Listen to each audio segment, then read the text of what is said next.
Taking a look at some of our Alaska headlines for Tuesday, August 29th, 2017, we see that those dangerous inmates who escaped from the Bethel jail on Friday night or early Saturday morning have been taken into custody. They aren't saying much about it except that it's still under investigation. These two men, in fact, one of them was I believe a sexual assault convict, considered both very dangerous and with nothing left to lose. Somehow, they managed to wriggle out through a storm grate out of the Bethel jail. And it wasn't just the Bethel police, but also the state troopers, and I believe they also had another law enforcement agency out there looking for them as well. Basically warning the public, be careful of these guys. It was the local police, the Bethel police, who found these guys after somebody spotted them. Once again, a lot of this issue of why people are put in jail in the first place is to protect them from the public.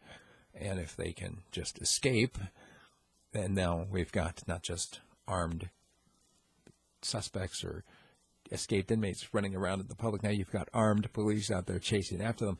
Is the public safer because of that? A deadly shooting under investigation in Aniak, as the weekend apparently proved deadly. Alcohol was involved. They're not exactly sure why the man shot at his relative or why he shot the non-relative that was in the house, but he continued shooting at another house nearby and nearly hit several other people, so it could have been much worse than it was. The state of Alaska is taking comments on the Klutina land settlement until Wednesday. Now, the background on this basically is that there's some native land that borders up onto a river, and the idea of having access to the river is something that's near and dear to a lot of people who not just fish and hunt, but basically generally like to be on the river. And according to state and federal law, of course, the rivers are, well, they belong to nobody or to everybody, or however you want to look at it. However, people have to cross over the private land to get to the river.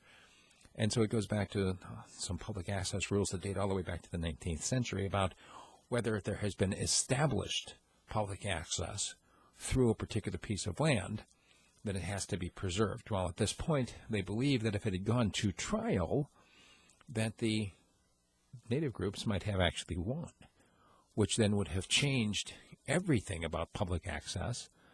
And so they think it's better for the public that it ended up settling. So anyway, you can continue to make your public comments until tomorrow. The state unemployment rate has hit a 5-year high. It's right around 7% or so right now. And there are a number of other stories that we simply do not have time for in a video form. If you'd like to learn about the deadly vehicle rollover that happened on the Denali Highway, or the Planning Commission here in Fairbanks redoing the permit request for the homeschool program, or if you want to hear about gold claims expanding as a glacier retreats, check out the 30 to 40-minute version, which you will find only as a subscriber at radiofreespeech.com.